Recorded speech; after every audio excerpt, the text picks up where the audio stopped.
August 1943. The Canadian government just spent 520,000 British pounds on a single warship. To put that in perspective, you could buy 10 convoy escort corvettes for 200,000 pounds total. You could build 2.5 standard destroyers. Instead, Canada invested more than £500,000 on one ship that military planners said they didn't even need. The man assigned to command this financial disaster was a 41-year-old career naval officer who suffered from chronic seasickness so severe he could only sleep sitting upright. He had never commanded a major warship in combat. He came from a small Nova Scotia town that most Canadians couldn't find on a map. His name was Harry DeWolf, and within 14 months he would sink more enemy ships than any Canadian commander in history. He would rescue survivors while German shells exploded around his vessel. He would carve 14 notches into his bridge rail with his own hands, one for each kill, and he would transform Canada's most expensive mistake into the most cost-effective weapon the Royal Canadian Navy ever deployed. This is the story of HMCS Haida. The ship everyone said was wrong for the war. The commander everyone underestimated. And the 14 engagements that changed everything we thought we knew about naval warfare economics. But first, you need to understand why everyone thought this ship was a catastrophic waste of money. In 1943, Canada was bleeding in the North Atlantic. German U-boats were sinking Allied merchant ships faster than shipyards could replace them. The Battle of the Atlantic wasn't just a military campaign. It was a mathematical nightmare. Every month, Germany sent more submarines into the hunting grounds. Every month, more supply ships went to the bottom. Food, fuel, weapons, troops. Everything Britain needed to survive crossed those freezing waters. And the wolves were waiting. The Royal Canadian Navy had one job: protect the convoys, get the supplies through, keep Britain alive long enough for the Allies to mount an invasion of Europe. For this mission, Canada needed escort vessels. Small, cheap, numerous ships that could hunt submarines and shepherd merchant convoys across thousands of miles of hostile ocean. The Flower-class corvette was perfect. 20,000 pounds each, simple to build, effective against U-boats. Canada ordered hundreds of them. Then someone in Ottawa decided Canada also needed Tribal-class destroyers. The Tribals were magnificent warships, 8 4.7-inch guns. Top speed of 36 knots. Sleek, powerful, designed for one purpose: destroying other surface warships in gun battles. They were the naval equivalent of a sports car. Fast, expensive, impressive, and completely useless for hunting submarines. Corvettes could detect U-boats with sonar. Corvettes could drop depth charges. Corvettes could escort slow merchant convoys for weeks at a time. Tribals could do none of these things effectively. They were too fast for convoy escort. Their sonar was mediocre. Their depth charge capacity was limited. They were designed to fight enemy destroyers, and Germany wasn't sending destroyers to the North Atlantic. Germany was sending submarines. Military analysts called the Tribal purchase strategically questionable.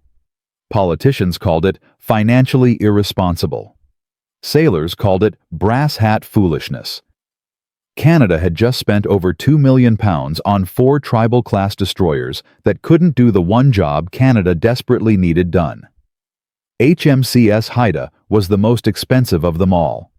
£520,000 of taxpayer money floating in Plymouth Harbor, waiting for a war that might never come. Enter Harry DeWolf.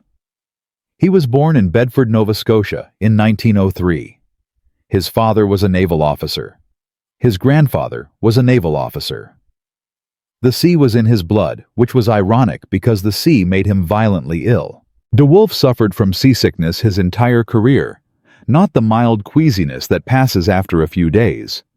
Genuine debilitating nausea that never fully went away. He learned to function through it. He learned to command through it. But he never learned to sleep lying down on a moving ship. For 20 years, Harry DeWolf slept sitting upright in a chair, his body refusing to accept what his mind had chosen. He was not an impressive physical specimen. Average height, quiet demeanor. The kind of officer who disappeared in a crowd of gold braid and chest medals. He didn't give rousing speeches. He didn't cultivate a dramatic image. He studied. He calculated. He prepared. While other officers practiced looking heroic, De Wolf practiced mathematics, angles of approach, rates of closure, ammunition expenditure, fuel consumption. He turned naval combat into accounting and accounting into victory. When De Wolf took command of Haida in August 1943, he inherited a ship that nobody wanted and a crew that wondered why they weren't on convoy duty where the real war was happening. He also inherited a problem that would define his entire command. Haida was designed for surface warfare. But there was no surface warfare. German capital ships stayed in port. German destroyers operated in the Baltic and the English Channel, far from where Haida patrolled. For 5 months, De Wolf drilled his crew relentlessly, preparing for battles that seemed increasingly theoretical. The expensive destroyer sat in harbor, burning money, accomplishing nothing. Then, January 1944 arrived, and everything changed. Allied planners were finalizing Operation Overlord, the invasion of Normandy, the largest amphibious assault in human history. But before a single soldier could land on those beaches, the English Channel had to be cleared. Not of submarines, of surface ships. German destroyers, torpedo boats, and coastal vessels operated throughout the channel. They laid mines. They attacked shipping. They would massacre the invasion fleet if they weren't eliminated first. Suddenly, the Royal Navy needed exactly what the tribals were designed to do: surface warfare, gun battles, ship-to-ship combat at close range. The 10th Destroyer Flotilla formed at Plymouth in January 1944, with one mission: hunt down and destroy every German surface vessel in the English Channel before D-Day. Haida was assigned to the flotilla. The 520,000-pound Mistake was finally going to war. De Wolf understood immediately what this meant. For months he had studied German naval tactics. He knew the Elbing-class torpedo boats. He knew their armament, their speed, their weaknesses. He knew the German destroyer captains preferred night actions, where their superior torpedo skills gave them advantages. He knew they would run rather than fight if outgunned. Most importantly, he knew the mathematics. An Elbing-class torpedo boat cost Germany approximately 550,000 pounds and 18 months of construction time. Haida cost 520,000 pounds. If De Wolf could sink even one, Elbing, his wasteful destroyer, would have paid for itself. If he could sink 2, Canada would be ahead. If he could sink more than that, the tribal purchase would transform from financial disaster to strategic triumph. The first test came on April 25, 1944. Haida was patrolling with the flotilla when radar detected 3 contacts at 21,000 yards. German torpedo boats, T-29, T-24, and T-27. 3 Elbings. Combined value over 1.6 million pounds. Combined construction time 4.5 years of German shipyard labor. De Wolf ordered battle stations. What followed was 43 minutes of calculated violence. De Wolf didn't charge blindly. He maneuvered. He positioned. He waited until Haida's guns could deliver maximum effect while minimizing exposure to German torpedoes. The Tribal's 8 4.7-inch guns spoke in controlled salvos. T-29 took hit after hit. Fires spread across her superstructure. Her speed dropped. Her return fire became erratic. At 02:50 hours, T-29 rolled over and sank. De Wolf's ammunition expenditure approximately 2,000 pounds worth of shells. Damage to Haida 0. Time elapsed 43 minutes. Result: 1 German torpedo boat worth 550,000 pounds destroyed, along with 18 months of irreplaceable German construction capacity. The expensive destroyer had just made a profit. But De Wolf wasn't satisfied. T-24 and T-27 escaped into the darkness. They would return. And 4 nights later, they did. April 29, 1944. Haida and her sister ship Athabaskan encountered T-24 and T-27 off the French coast. This time the Germans were ready. This time they would fight differently. De Wolf ordered the attack at 412 hours. Both tribals opened fire. The Germans launched torpedoes while retreating using the standard tactic that had served them well against Royal Navy destroyers. But they weren't facing standard destroyers. They were facing tribals with superior firepower and a commander who understood exactly what they were trying to do. Then disaster struck. One German torpedo found Athabaskan. The explosion ignited her ammunition magazine. The sister ship that had fought beside Haida for months became a pillar of fire in the darkness. She sank at 0442, taking 128 Canadian sailors with her, including her captain. De Wolf faced the most brutal decision of his career. Standard doctrine was clear. Pursue the enemy.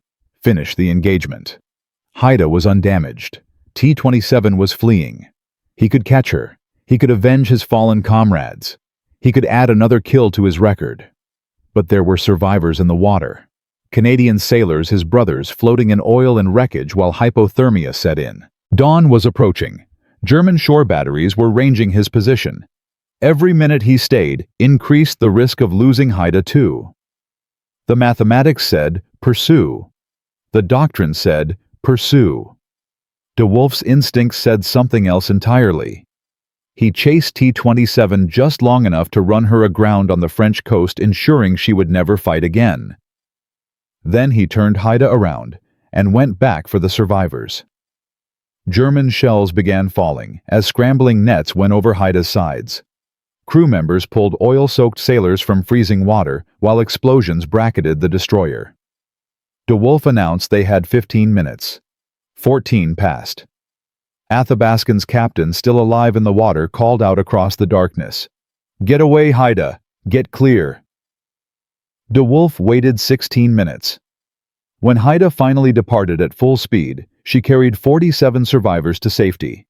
The mathematics of that night: 2 tribal-class destroyers worth £1.04 million combined. 1 lost with 128 crew. 1 undamaged with 0 casualties. German losses: T-29 sunk, T-27 grounded and destroyed by aircraft the next day. Value approximately £1.1 million. The exchange rate slightly favored the Allies.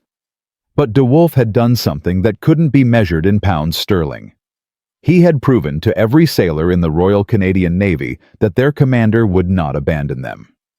He had demonstrated that rescue was doctrine, that lives mattered, that the cold equations of warfare would not override basic human decency. Word spread through the fleet. Haida's crew fought harder because they trusted De Wolf completely. They took risks because they knew their captain would take risks for them. The 520,000-pound destroyer became more effective because her sailors believed in the man on the bridge. In 6 weeks, De Wolf had transformed Haida from an expensive embarrassment into the most feared Allied destroyer in the English Channel. He had sunk 1 enemy ship, helped destroy another, rescued 47 men under fire, and established a reputation that would only grow in the months ahead. But this was only the beginning. D-Day was approaching. The German Navy knew an invasion was coming. They were concentrating every available surface vessel to contest the channel. Larger ships, more torpedoes, better tactics. The battles De Wolf had fought so far were skirmishes. The real war was about to begin. In Part 2, we will see what happened when the entire German destroyer force tried to stop the greatest invasion in history. We will witness the Battle of Ushant, where Haida and her flotilla faced multiple enemy destroyers in a single night. We will watch De Wolf hunt his most dangerous prey yet. And we will discover why the German Navy began calling Haida by a name that would follow her through history. The 520,000-pound mistake was about to become a legend. In Part 1, we met Harry De Wolf, the seasick commander who took control of Canada's most expensive warship and turned it into a killing machine. We watched him sink T-29 in 43 minutes. We saw him rescue 47 survivors while German shells exploded around his ship. We witnessed the birth of a legend. But sinking torpedo boats was one thing. What came next was something else entirely. June 1944. The German Navy concentrated every available destroyer in the English Channel. Not torpedo boats. Full-size destroyers with heavier guns, more torpedoes, and experienced crews who had fought the Royal Navy for 5 years. Intelligence reported at least 4 German destroyers preparing to intercept Allied shipping.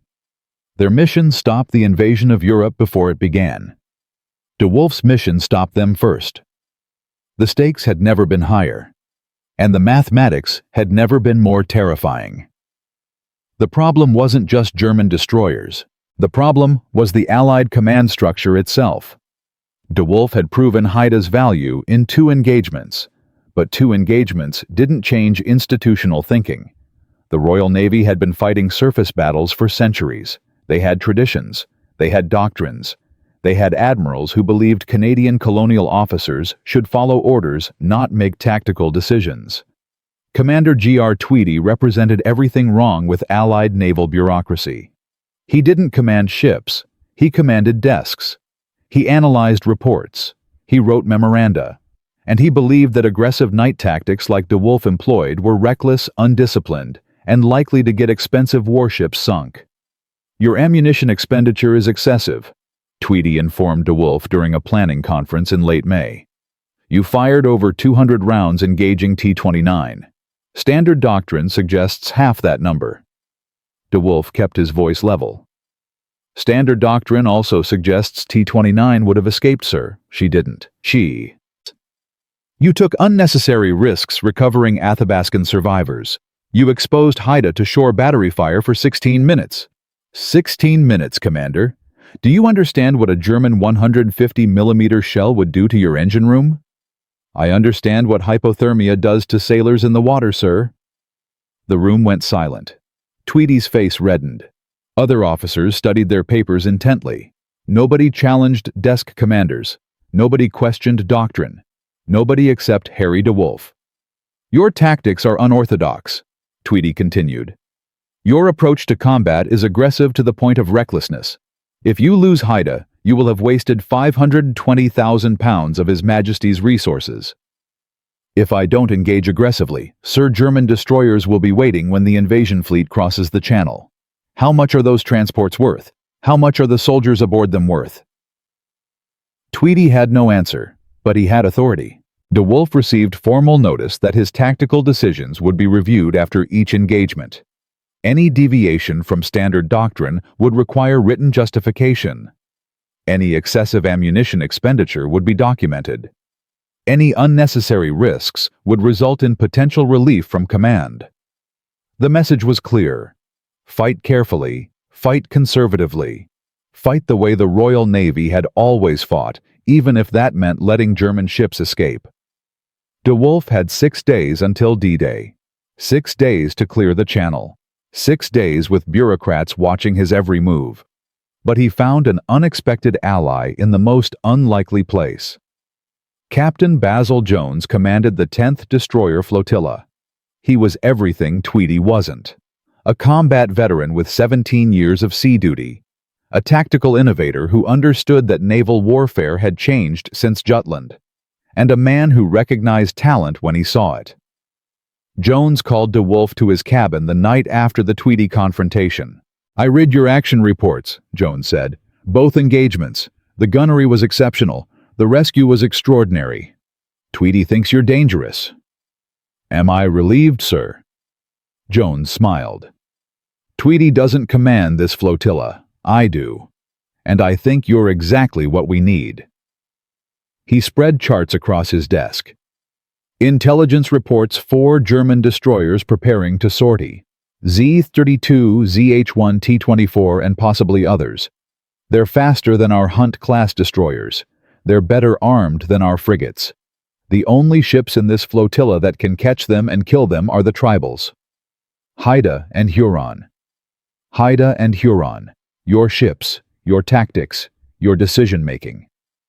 Jones met De Wolf's eyes. "I'm giving you operational freedom. Engage at your discretion. Pursue at your discretion. I'll handle Tweedy and his memoranda.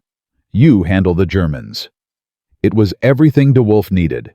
Authorization to fight his way.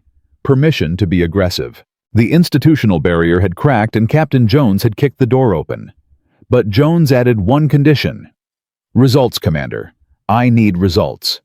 If you engage and the Germans escape, Tweedy wins. If you take casualties without proportional enemy losses, Tweedy wins. Prove that your tactics work, and I'll protect you from every desk officer in Plymouth. Fail, and I can't help you. De Wolf understood. One chance. One battle. Everything riding on the outcome. The night of June 9, 1944. 3 days after D-Day. Allied troops were fighting their way inland from the Normandy beaches. German forces were counterattacking, and German destroyers were attempting to reach Cherbourg, where they could threaten the invasion fleet's supply lines. The 10th Destroyer Flotilla received intercept orders at 2200 hours. 4 British destroyers, 2 Canadian tribals, 6 ships against an unknown number of German vessels somewhere in the darkness ahead. De Wolf stood on Haida's bridge as the flotilla raced southwest at 28 knots. Radar operators hunched over green screens searching for contacts. Gun crews waited at battle stations.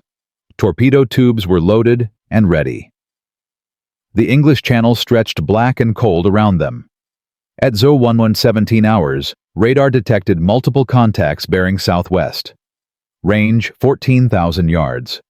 Speed approximately 25 knots. Heading northwest toward Cherbourg. The German force consisted of Z-32, one of Germany's most powerful destroyers. ZH-1, a captured Dutch destroyer, now flying the Nazi ensign. And T-24, the torpedo boat that had escaped De Wolf twice before. 3 targets. Combined value approximately £1.5 million. Combined firepower enough to devastate the flotilla if the Germans fought smart. Captain Jones ordered the attack. HMS Tartar and Ashanti would engage ZH-1. Haida and Huron would pursue Z-32. The smaller British destroyers would handle T-24. What followed was the most intense surface battle of De Wolf's career. Z-32 was no torpedo boat. She displaced over 2,600 tons. She carried 5 150mm guns heavier than anything Haida mounted. Her captain was an experienced officer who had fought in the Baltic, the North Sea, and the Norwegian campaign. He knew his ship, he knew his enemy, and he knew exactly how to fight. The German captain didn't run. He fought. Z-32 opened fire at 0125 hours, her 150mm guns sending shells screaming toward the Canadian destroyers. Orange flashes lit the darkness. Waterspouts erupted around Haida's bow. The Germans were shooting accurately. De Wolf didn't flinch. All guns commence firing. Target bearing 270. Haida's 8 4.7-inch guns answered. Huron joined seconds later. 16 guns against 5. But the German guns were bigger. One hit from a 150mm shell could cripple a tribal. One hit in the wrong place could sink her. The battle became a running gunfight across 15 miles of ocean. Z-32's captain used every trick he knew. Smoke screens, radical course changes, sudden speed variations. He was trying to break contact to reach the French coast where shore batteries could protect him. De Wolf matched him move for move. When Z-32 turned, Haida turned. When Z-32 accelerated, Haida accelerated. The range closed from 8,000 yards to 6,000 to 4,000. At 4,000 yards, Haida's gunners couldn't miss. Shells slammed into Z-32's superstructure. Fires erupted. Her speed dropped. But she kept fighting her remaining guns, still dangerous. Her crew still trying to save their ship. At 0340 hours, Z-32's captain made his final decision. He couldn't escape. He couldn't win. But he could save his crew. He turned toward the French coast and drove his burning destroyer onto the rocks at Île-de-Bats. De Wolf didn't stop firing. Haida and Huron poured shells into the grounded destroyer until she became an inferno. Secondary explosions tore through her hull. Ammunition cooked off in spectacular fountains of fire. By 0400 hours, Z-32 was a burning wreck, her fighting days over forever. Meanwhile, Tartar and Ashanti had caught ZH-1. A single torpedo strike broke the captured Dutch destroyer in half. She sank in less than 3 minutes. T-24 escaped again, fleeing into the darkness. But 2 out of 3 was a devastating result. The Battle of Ushant was over. German losses, 2 destroyers worth over £1.04 million combined. Allied losses, minor shell damage to Tartar. No ships sunk. No sailors killed. The mathematics spoke for themselves. De Wolf's aggressive tactics had achieved in one night what conservative doctrine couldn't achieve in months. The English Channel was effectively cleared of German destroyer threats. The invasion supply lines were secure. Captain Jones sent his report to Plymouth before dawn. Commander Tweedy received a copy. The memoranda about excessive ammunition expenditure quietly disappeared into filing cabinets. Nobody questioned De Wolf's tactics again. But victory brought new challenges. Word spread through the German Navy. Allied destroyers were hunting in the Channel with unprecedented aggression. The Canadian tribals were particularly dangerous. Night operations had become suicidal for German surface vessels. German commanders responded by changing tactics. Instead of destroyers, they deployed submarines into the Channel. Instead of direct attacks, they laid more mines. Instead of fighting, they started hiding. De Wolf had won the surface battle. Now he had to win a different war entirely. The next 2 months would test everything De Wolf had learned. Haida would hunt submarines instead of destroyers. She would sweep for mines instead of chasing torpedo boats. She would operate in confined waters where German aircraft and shore batteries posed constant threats. And she would face her greatest challenge yet. Intelligence reported a German submarine operating in the Channel attacking Allied shipping with impunity. She had sunk 3 vessels in 2 weeks. She was commanded by an experienced captain who knew how to evade surface hunters. She was U-971, and she was about to meet Harry De Wolf. The mathematics of submarine warfare were different from surface battles. Submarines could hide. Submarines could wait. Submarines could strike from beneath and disappear before destroyers could respond. De Wolf had never hunted a submarine. His tribal was designed for surface warfare, not anti-submarine operations. The very characteristics that made Haida deadly against destroyers made her mediocre against U-boats. But De Wolf had learned something in those night battles. He had learned that weapons don't win wars. Tactics win wars. Thinking wins wars. The captain who adapts faster than his enemy wins. U-971 was about to discover that Harry De Wolf adapted very fast indeed. In Part 3, we will descend beneath the waves. We will witness the hunt for U-971, a battle fought with sonar and depth charges instead of guns and torpedoes. We will watch De Wolf transform his surface warfare destroyer into a submarine killer. And we will see what happens when a German captain who has never lost meets a Canadian commander who refuses to quit. The surface war was over. The underwater war was about to begin. And the mathematics were about to get very interesting. Harry De Wolf transformed Canada's most expensive mistake into the deadliest surface combatant in the English Channel. He sank T-29 in 43 minutes. He helped destroy Z-32 in the Battle of Ushant. He rescued 47 survivors, while German shells exploded around his ship. By mid-June 1944, Haida had proven that aggressive tactics and superior firepower could clear the Channel of German destroyers. But the Germans adapted. They always adapted. When word reached German naval headquarters that Allied tribals were hunting surface vessels with unprecedented aggression, Admiral Karl Dönitz made a strategic decision. No more destroyer sorties into the Channel. No more torpedo boat attacks against invasion shipping. The surface war was lost, but the underwater war could still be won. German submarines flooded into the Channel. U-boats that had been hunting convoys in the Atlantic now stalked the invasion supply lines.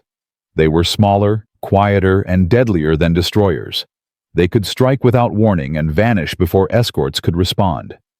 Haida was designed to kill destroyers, Now she had to kill submarines. And the mathematics of underwater warfare were completely different.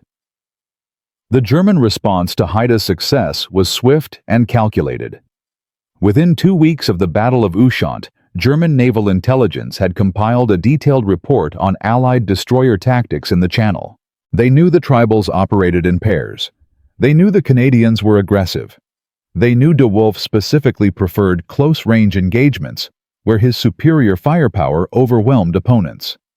Surface vessels couldn't survive against those tactics, but submarines could avoid them entirely. U-boats operated on different rules. They attacked submerged invisible to radar. They used acoustic torpedoes that homed in on propeller noise. They could hear destroyers approaching from miles away and simply sink to the bottom, waiting in silence until the hunters passed. German submarine losses in the Channel had been manageable before D-Day. After the 10th Destroyer Flotilla began operations, those losses dropped to nearly zero. Not because the U-boats were being destroyed, but because they had changed tactics. They no longer surfaced during daylight. They no longer attacked on the surface where destroyers could engage them. They became ghosts. Meanwhile, their kills increased. 3 Allied supply ships sunk in the first week of June. 4 more in the second week. A tanker carrying fuel for Patton's tanks went down with all hands. A transport loaded with ammunition exploded so violently that debris rained down 5 miles away. The invasion was succeeding on land, but the supply lines were bleeding. Donitz sent a message to his submarine commanders. "The Channel belongs to us now. The destroyers cannot touch you beneath the waves. Hunt freely." One submarine in particular was proving his point. U-971 had entered the Channel in early June with orders to attack invasion shipping. Her captain, Oberleutnant zur See Walter Zeppelin, was a veteran of Atlantic convoy battles. He understood patience. He understood stealth. He understood that the fastest way to lose a submarine was to fight fair. U-971 sank 3 vessels in 2 weeks without ever being detected. She would surface at night to recharge batteries, then slip beneath the waves before dawn. She attacked from periscope depth, firing single torpedoes at maximum range, then diving deep while escorts searched frantically in the wrong direction. Allied intelligence knew she was there. They had intercepted communications. They had analyzed attack patterns. But knowing a submarine existed and finding it were entirely different problems. Haida received orders to hunt U-971 on June 24, 1944. De Wolf studied the intelligence reports with growing frustration. His ship was wrong for this mission. Tribals carried depth charges, but their sonar was mediocre compared to dedicated anti-submarine vessels. Their speed, which made them deadly against surface ships, actually worked against them underwater. Fast propellers created noise that masked sonar contacts. U-boats could hear a tribal coming from miles away. But De Wolf had learned something in those night battles. Weapons don't win wars. Tactics win wars. Thinking wins wars. The captain who adapts faster than his enemy wins.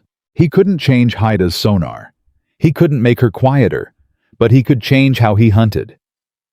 De Wolf spent 3 days studying anti-submarine reports from Atlantic convoy escorts. He interviewed corvette captains who had actually sunk U-boats. He learned their techniques, their tricks, their hard-won knowledge. Then he developed a plan that violated almost everything the Royal Navy believed about submarine hunting. Standard doctrine said destroyers should search at high speed, covering maximum area. De Wolf would search slowly, minimizing propeller noise. Standard doctrine said single ships should call for reinforcements before engaging. De Wolf would attack immediately, giving the submarine no time to escape.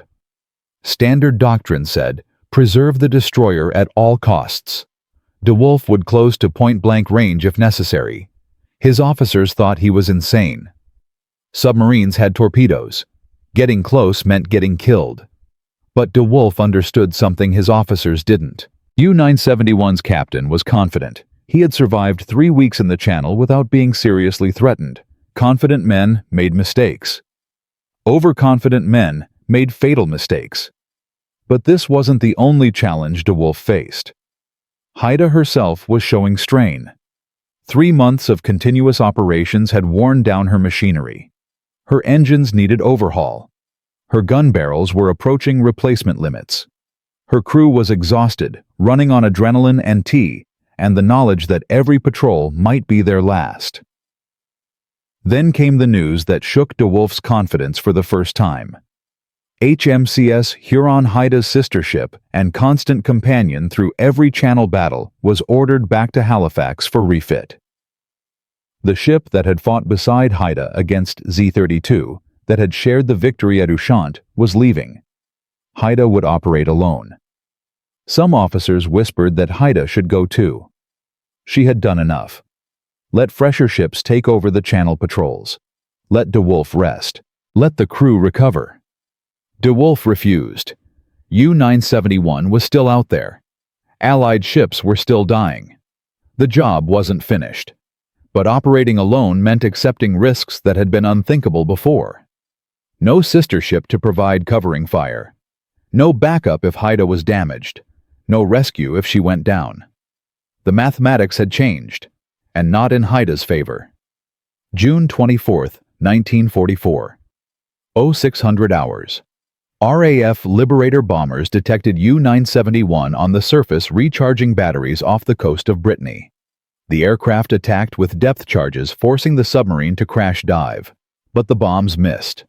U-971 was damaged, not destroyed.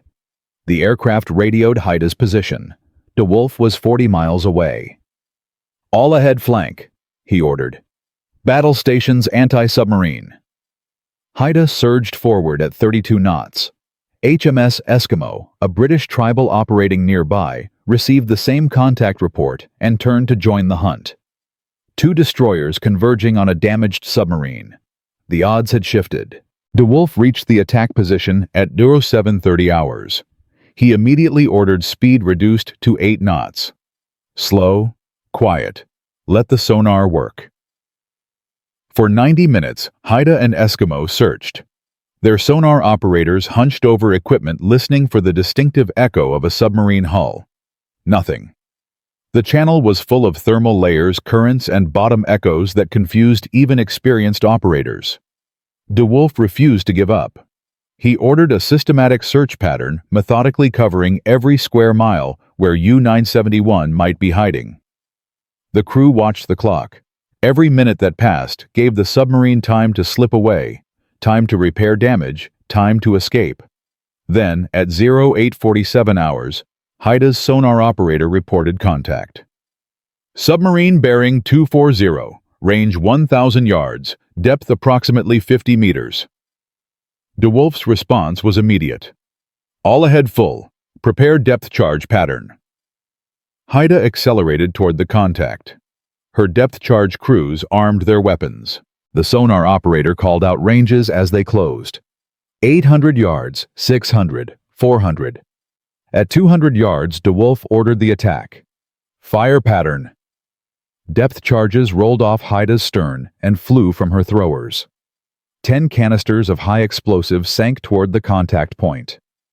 Seconds passed. Then the ocean erupted. Massive water columns shot skyward. The concussion shook Haida's hull. Debris surfaced. Oil spread across the water. But U-971 wasn't finished. Zeppelin had taken his submarine deep when he heard Haida approaching. The depth charges exploded above him, damaging but not destroying his boat. Now he faced a choice. Stay deep and hope the destroyers gave up. Or surface and fight.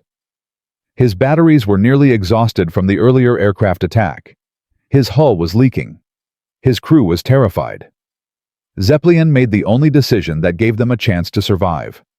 U-971 blew her ballast tanks and rocketed toward the surface. She broke through at 0903 hours, less than 500 yards from Haida. Water streaming from her conning tower. Diesel engines coughing to life. Crew scrambling toward the deck gun. DeWolf had been waiting for exactly this moment. "All guns open fire."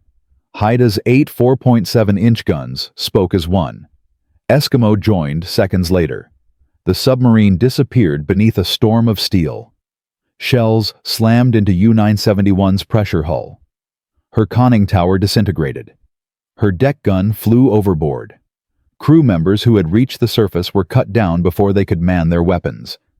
Haida's gunners added Bofors, then Oerlikons. Every weapon aboard poured fire into the dying submarine. The barrage was so intense that observers couldn't distinguish individual hits. 4 minutes after surfacing, U-971 rolled over and sank. Her captain and most of her crew went down with her. De Wolf ordered ceasefire at 0907 hours. The engagement had lasted exactly 4 minutes from the moment U-971 surfaced. German losses: 1 submarine worth £550,000, 9 months construction time, and a crew of experienced submariners who could never be replaced. Allied ammunition expenditure, approximately £800 worth of shells and depth charges. The mathematics were devastating. Word of U-971's destruction spread through the Allied fleet within hours. A Tribal-class destroyer supposedly wrong for anti-submarine warfare had successfully hunted and killed a U-boat. De Wolf's unorthodox tactics had worked. Slow approach. Immediate attack. Overwhelming firepower when the submarine surfaced. Other destroyer captains began studying his methods. Corvette commanders who had dismissed tribals as useless for submarine hunting reconsidered their assumptions. The channel became even more dangerous for German U-boats. Dönitz received the loss report the following day. U-971 was the 4th submarine lost in the channel that month. The underwater offensive was failing. Allied supplies continued flowing to Normandy. The invasion could not be stopped. But Haida wasn't finished. August 5th and 6th, 1944. Operation Kinetic. The 10th Destroyer Flotilla received orders to attack German coastal convoys supplying their garrisons in Brittany. These convoys carried ammunition, food, and reinforcements to German troops fighting desperately to hold the ports. Haida led the attack. The operation targeted minesweepers M263 and M486, patrol boat V414, multiple merchant vessels. The German convoy was escorted armed and expecting trouble. They weren't expecting Harry de Wolf. Haida engaged M263 at 0058 hours. The minesweepers' magazines detonated at 0103. M486 followed at 0147, torn apart by concentrated gunfire. V414 attempted to flee, but couldn't outrun tribal speed. During the engagement, a German 105mm shell exploded inside Haida's Y turret. The blast killed ordinary seaman William Cummings and able seaman Harold James instantly. 8 more sailors were wounded. It was the first and only time enemy fire killed Haida crew members during the entire war. De Wolf didn't withdraw. He couldn't. German vessels were still fighting, still threatening Allied operations. Haida continued the engagement with 7 guns instead of 8, her crew fighting through grief and damage. By dawn, 3 German vessels worth £450,000 combined had been destroyed. The convoy was scattered. The supplies never reached their destination. The cost 2 Canadian sailors, who would never come home. £15,000 in repairs. A Y turret that would need replacement. The mathematics said the engagement succeeded. But mathematics couldn't measure what de Wolf felt as he wrote letters to 2 families explaining how their sons had died. Between April and September 1944, HMCS Haida participated in sinking 14 enemy vessels, 3 destroyers, 1 submarine, 2 minesweepers, 2 submarine chasers, 1 patrol boat, 3 torpedo boats, 2 merchant ships. Combined German losses exceeded £3.2 million, nearly 6 times Haida's construction cost. No other Canadian warship achieved comparable results. No other Allied destroyer in the Channel matched her kill record. Harry de Wolf received the Distinguished Service Order for rescuing Athabascan survivors. He received the Distinguished Service Cross for his actions, including Z-32's destruction. He was mentioned in dispatches twice.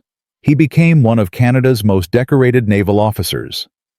The £520,000 mistake had become the most successful investment the Royal Canadian Navy ever made. But what happened to the man who made it all possible? What happened to the seasick commander who couldn't sleep lying down? What happened to Harry DeWolf? After the guns fell silent. The story of Haida has one final chapter. A chapter about legacy. A chapter about memory. A chapter about what it means to be remembered when most heroes are forgotten. In Part 4, we will follow DeWolf from the Channel to the Arctic, from combat command to peacetime leadership. We will watch Haida serve 2 more decades before becoming something no one expected.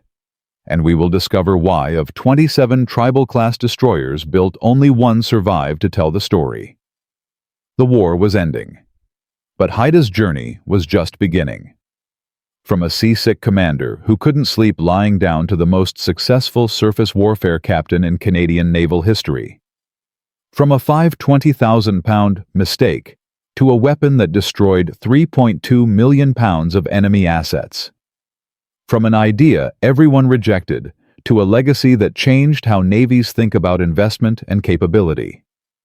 Harry DeWolf and HMCS Haida proved that the most expensive option sometimes becomes the cheapest when deployed correctly. But what happened after the guns fell silent? What became of the man who carved 14 notches into his bridge rail? And why of 27? Tribal-class destroyers built during World War II. Did only one survive to tell the story? This final chapter contains a twist that nobody expected. Because sometimes, the greatest victories happen not in battle, but in the decades that follow. September 1944. Harry DeWolf stood on Haida's bridge as she entered Halifax Harbor for the first time since the Channel Campaign began. Crowds lined the waterfront. Thousands of Canadians, who had read newspaper accounts of Haida's exploits, waited to see the ship that had become a national symbol. DeWolf was exhausted. 14 months of continuous combat operations had worn him down to bone and determination. The chronic seasickness that had plagued him for 20 years felt worse than ever. He hadn't slept properly in months. He had watched friends die. He had written letters to grieving families. He had made decisions that haunted his dreams. But standing on that bridge, watching his country celebrate his ship and his crew, DeWolf allowed himself a moment of satisfaction. They had done something extraordinary. They had taken a vessel everyone said was wrong for the war and proven everyone wrong. The Royal Canadian Navy transferred DeWolf to a shore posting in October 1944. His body needed rest. His mind needed distance from the constant pressure of combat command. He spent the remaining months of the war training other officers, passing along the lessons he had learned in the Channel. Haida returned to combat under a new captain. She participated in Arctic convoy duty, escorting supply ships to the Soviet Union through waters infested with German submarines and aircraft. She was present for the liberation of Norway in May 1945. She continued fighting until the very end, adding to her record, even without DeWolf at the helm. When victory in Europe was declared, Haida had served continuously for nearly 2 years of combat operations. Her crew had changed. Her captain had changed. But her reputation remained unmatched. DeWolf's post-war career exceeded anything he could have imagined during those desperate nights in the Channel. The Royal Canadian Navy promoted him rapidly. Commander became captain. Captain became Commodore. Commodore became Rear Admiral. By 1956, Harry DeWolf had risen to Vice Admiral and Chief of the Naval Staff, the highest position in the Royal Canadian Navy. The seasick officer who couldn't sleep lying down now commanded every ship in Canada's fleet. But DeWolf never forgot what Haida had taught him. Throughout his career as an admiral, he advocated for aggressive tactics and capable vessels. He argued against false economy in naval procurement. He reminded politicians and planners that the cheapest option wasn't always the most cost-effective. Sometimes you needed the expensive tool because the expensive tool was the only one that could do the job. He retired in 1960 after 40 years of naval service. He had risen from midshipman to vice admiral. He had commanded in peace and war. He had shaped Canadian naval policy for a generation. And through it all, he never fully conquered his seasickness. He simply learned to function despite it. Harry DeWolf died in 1990 at the age of 87. His obituaries mentioned his Distinguished Service Order, his Distinguished Service Cross, his rise to Chief of Naval Staff. But the sailors who had served under him remembered something different. They remembered a commander who came back for survivors when doctrine said to pursue. They remembered a captain who took risks for his crew. They remembered a leader who proved that courage and calculation could coexist. But DeWolf's true legacy wasn't measured in medals or promotions. It was measured in what Haida represented for generations of Canadian sailors who came after. Haida herself served for nearly 2 more decades after World War II. She underwent modernization in the 1950s, receiving new weapons and electronics that kept her relevant in the Cold War era. She participated in Korean War operations, patrolling waters where North Korean vessels threatened United Nations shipping. She trained thousands of Canadian sailors who would go on to serve in vessels DeWolf could never have imagined. The tactical lessons of the Channel Campaign influenced naval doctrine far beyond Canada. DeWolf's aggressive approach to surface warfare, his willingness to close range and overwhelm opponents with firepower, his understanding that ships exist to fight rather than to survive, shaped how Western navies thought about destroyer operations for decades. The mathematics he pioneered became standard analysis. Before committing expensive assets to combat planners, now routinely calculate potential returns against investment costs. DeWolf proved that a single engagement could justify years of procurement decisions. He demonstrated that capability matching deploying the right tool for the right mission mattered more than raw numbers. Modern naval strategists study the Channel Campaign as a case study in resource optimization. Haida's 14 kills represented one of the highest return on investments in naval history. The £715,000 total investment in construction operation and repairs generated £3.2 million in enemy losses. That 4-to-1 return ratio became a benchmark for evaluating surface combatants. The tribal class design itself influenced subsequent destroyer development. Naval architects studied what made tribals effective and incorporated those lessons into post-war vessels. The emphasis on firepower over defensive capability, the speed that allowed aggressive tactics, the crew capacity that enabled sustained operations. These characteristics appeared in destroyer designs for decades afterward. But perhaps the most important legacy was philosophical rather than technical. DeWolf proved that unconventional thinking could succeed where conventional wisdom failed. The Royal Navy had centuries of tradition. The Royal Canadian Navy had decades of following British doctrine.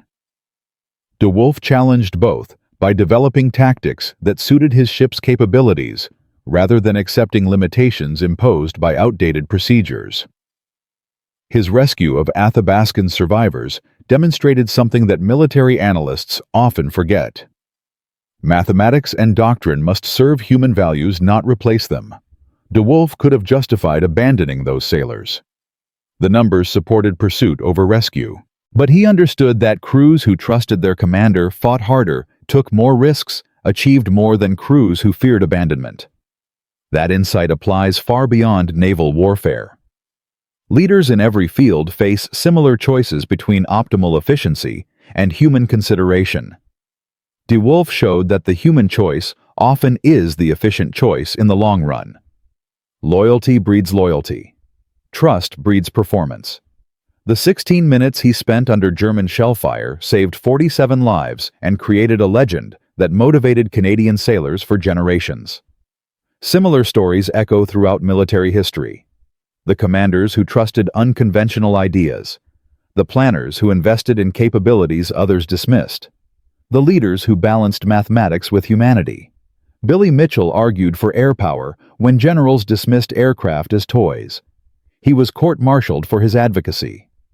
Decades later, his ideas dominated warfare. Hyman Rickover pushed nuclear submarines when the Navy wanted conventional vessels. He faced constant opposition. His submarines changed naval strategy forever.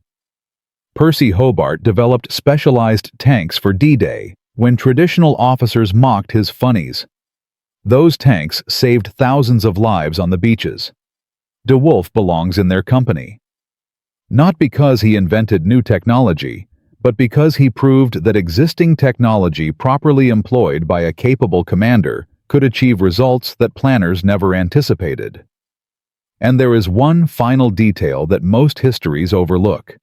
A twist that brings Haida's story full circle in a way that feels almost scripted. When the Royal Canadian Navy began decommissioning aging vessels in the early 1960s, Haida faced the fate of every warship that outlives its usefulness. The scrapyard. 27 Tribal-class destroyers had been built by Britain, Canada, and Australia during World War II. 13 were sunk during the war. 13 were scrapped afterward. By 1963, only Haida remained. She should have been cut apart for steel. She should have disappeared like her sisters. But something remarkable happened. A group of private citizens in Toronto refused to let Haida die. They formed a preservation society. They raised funds. They lobbied politicians. They argued that Haida represented something worth preserving. Not just a ship, but a symbol of Canadian capability, Canadian courage, Canadian willingness to invest in excellence, even when cheaper alternatives existed. The campaign took years. There were setbacks and disappointments. Government officials questioned whether a warship deserved preservation. Budget analysts calculated the costs of maintenance. Skeptics wondered who would visit a museum ship in landlocked Toronto, but the supporters persisted. They understood what De Wolf had understood decades earlier. Some investments pay returns that cannot be measured in spreadsheets. Some symbols matter more than their material cost. Some stories deserve to be told to generations who never experienced the events themselves. In 1965, Haida was transferred to a private foundation. She was towed to Toronto and opened as a museum ship. Visitors walked her decks where De Wolf had stood. They saw the bridge where tactical decisions were made in seconds. They touched the guns that had destroyed 14 enemy vessels. For nearly 4 decades, Haida educated Canadians about their naval heritage. Then, in 2003, she received an honor that no one could have predicted when she was launched in 1943. HMCS Haida was designated a National Historic Site of Canada. She was transferred to Parks Canada and moved to Hamilton Harbour, where she remains today. The Royal Canadian Navy designated her an official ceremonial flagship, the only ship in Canadian history to receive that honor. The 520,000-pound mistake of 1943 became a permanent monument to Canadian military excellence. The ship that admirals said they didn't need became the only tribal-class destroyer preserved anywhere in the world. Of 27 built, only Haida survived. Not because she was luckiest. Because Canadians recognized that some things are worth preserving even when preservation seems impractical. That recognition echoes De Wolf's original insight. The most expensive option sometimes becomes the most valuable. The investment that seems wasteful sometimes pays dividends for generations. Today, visitors to Hamilton can walk Haida's decks. They can stand where De Wolf stood during the Battle of Ushant. They can see the 14 notches carved into her bridge rail, one for each kill carved by De Wolf himself during those 14 months of combat. They can understand in a way that books and videos cannot fully convey what it meant to fight in those waters during those desperate years. From a seasick Nova Scotia officer with an idea everyone rejected to the most successful surface warfare commander in Canadian history. From a 520,000-pound investment that military planners called wasteful to 3.2 million pounds of enemy assets destroyed. From a ship that should have been scrapped to the last tribal-class destroyer preserved anywhere on Earth.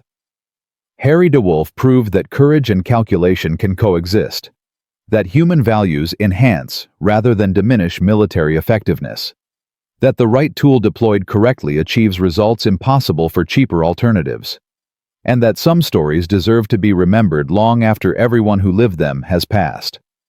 Haida's final accounting tells the story better than any analysis. 715,000 pounds invested. 14 enemy vessels destroyed. 47 survivors rescued under fire. 2 Canadian sailors killed in action across 43 surface engagements. And 1 ship preserved for generations who will never know war but should never forget those who fought it. The notches on that bridge rail are still visible today. 14 marks carved by a commander who understood that every victory has a cost, and every cost has a meaning. They remind us that history is not made by nations or navies or governments. History is made by individuals who refuse to accept conventional wisdom, who calculate risks and take them anyway, who understand that sometimes the crazy idea is the only idea that works. If you know similar stories of unconventional ideas that changed history, share them in the comments. This is just one of hundreds of innovations that emerged from World War II, developed by ordinary people facing extraordinary circumstances. Subscribe to discover more stories that textbooks forgot. Harry DeWolf never sought fame. He sought results. He got both. And 60 years after his greatest victories, his ship still floats in Hamilton Harbor, waiting to tell her story to anyone willing to listen. Because that's the real lesson of HMCS Haida. Ships can be replaced. Tactics can be learned. Technology can be copied. But the willingness to challenge assumptions, to invest in capability to fight for what matters, even when the mathematics seem wrong, that willingness is rare and precious and worth remembering. 14 notches. 14 victories.